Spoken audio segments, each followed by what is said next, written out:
Okay guys, it's a new day, and I got the slave cylinder hooked up, and I also got the master cylinder. Everything is hooked up.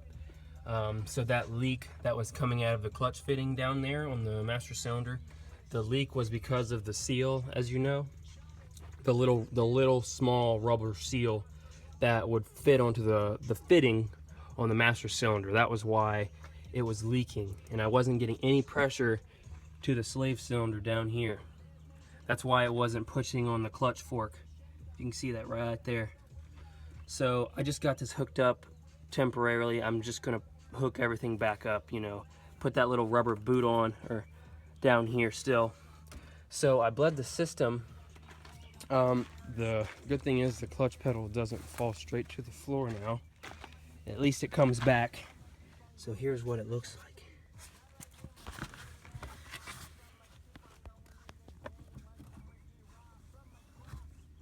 Yeah, and I've already driven around, and it still grabs about right there, about halfway.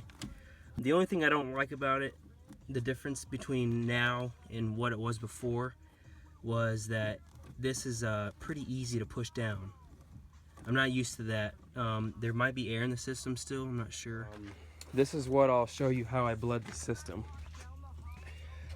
I got one of these vacuum bleeders off of Amazon. Got this off of Amazon. This is really useful because I had a pressure bleeder, which is, this is what it looks like here. That vacuum pump, that's where you have to pump about 10 to 15 psi to get it to bleed the system. But the hoses it came with didn't fit on the bleeder valve very well. I was getting air through the system. It was just pulling air. So I decided to get this, and this works a lot better.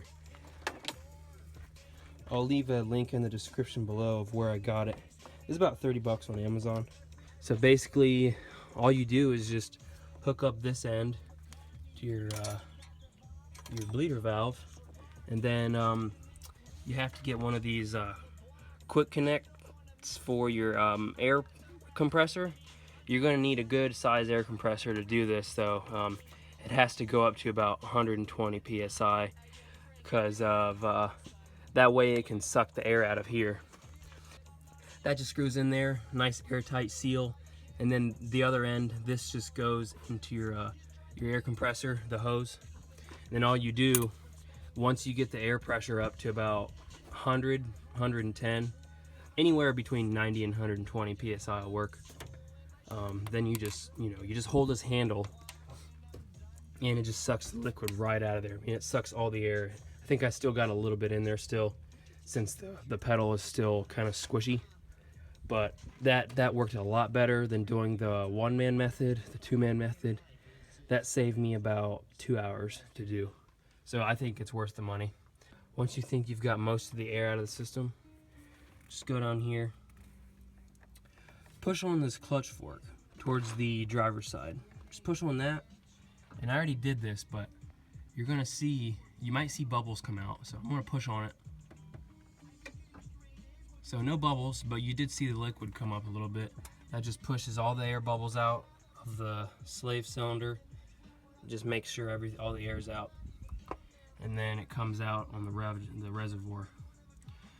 So that's pretty much all you do. And then if you want to be even more thorough, then you can have somebody pushing on the clutch in the car, and then while they're pushing down, the slave cylinder, the pressure is automatically going to push on the clutch fork.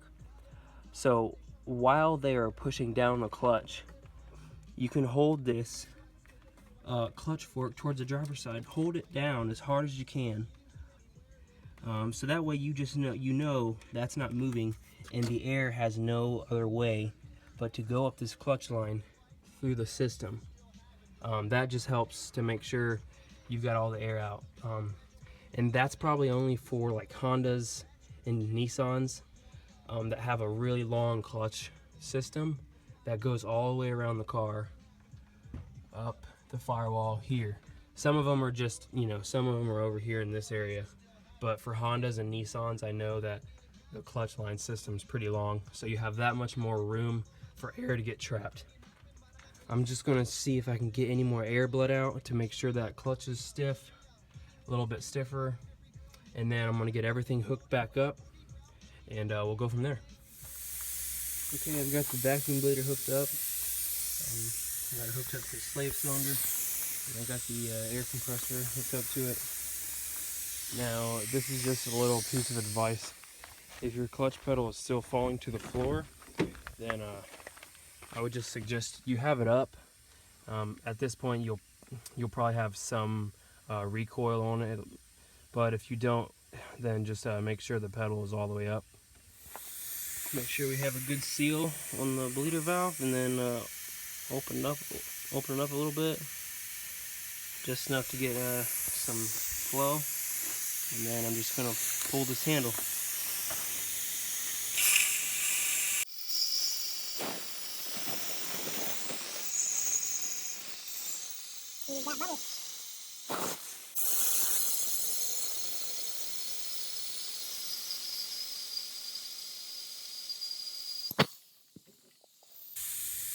Okay, so before we get too far into that, first you're going to want to make sure that your reservoir is filled to the top. That way you're not going to be sucking air through the system, because then you're just going to have to start all over again. So that's full, and then make sure this is nice and snug, and we'll go ahead and get started. Before we do that, I'm going to wipe off this right here, because that brake fluid can eat through paint. So you want to wipe that off as soon as you can. Okay.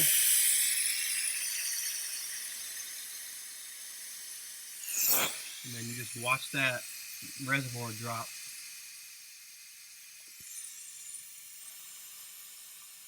Make sure you don't let it get past the minimum mark.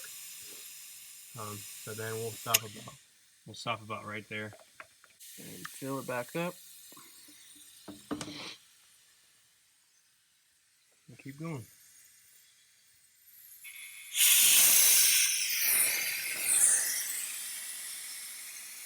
I don't know if you can see this, but there's little bubbles coming through. Now that could either be air in the system, or that could be air leaking through the fitting on this hose. I'm not sure. We'll have to see.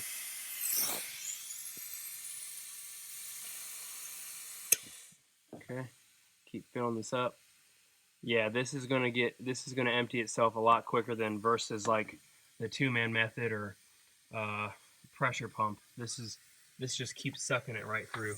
So you got to make sure that you always have it topped off.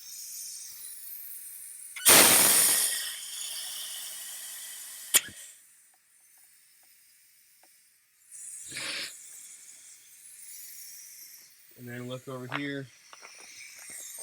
That's your pressure, and it should be about 90, but that'll do.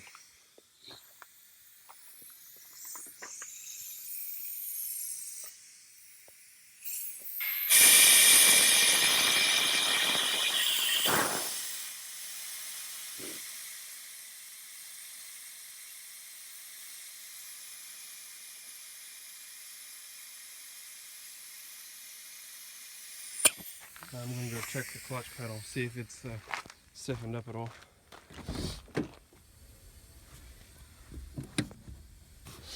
Oh no. Before I do that, it would probably help if I close the bleeder valve first. Okay, let's see how this goes.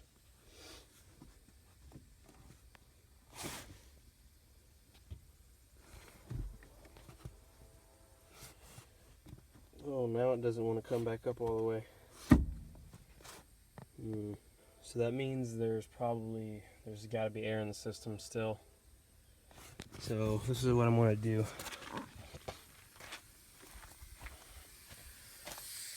Let's see here. Push on the clutch fork. Make sure all the air is out of the slave cylinder.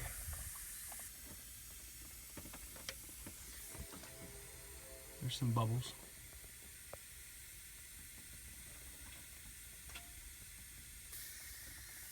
And that's all the way tight. Yeah, there's got to be air in the system still.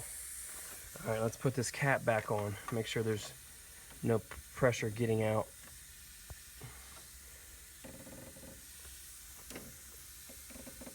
Okay, now let's try it.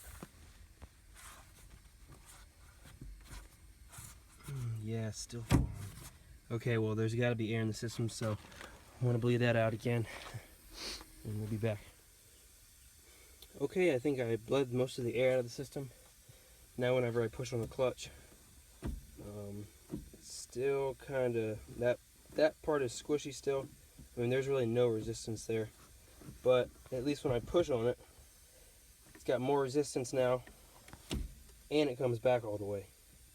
So more than likely, if your clutch pedal isn't coming back all the way, you know, if it's all the way falling to the floor or it's just coming back partially, then more than likely there's air in the system, or you've got a leak somewhere.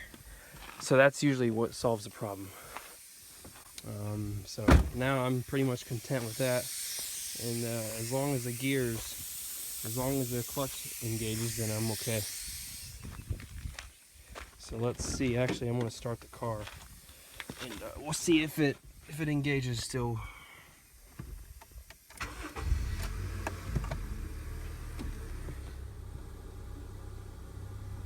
Yeah, right about there. Right about there. Okay, I might have already said this before, but you just want to make sure that you grease up the push rod from your slave cylinder. Just grease up the ball, you know, the top of it, and a little bit over here too, on the bottom. And then you're also going to, I got the boot back on, as you can see, the little cover right there. But then you're also going to want to put some wheel bearing grease or some high temperature grease down there on the clutch fork where the push rod sits, so that way you won't have any squeak or anything. And just get those greased up, and then we'll get that back in there.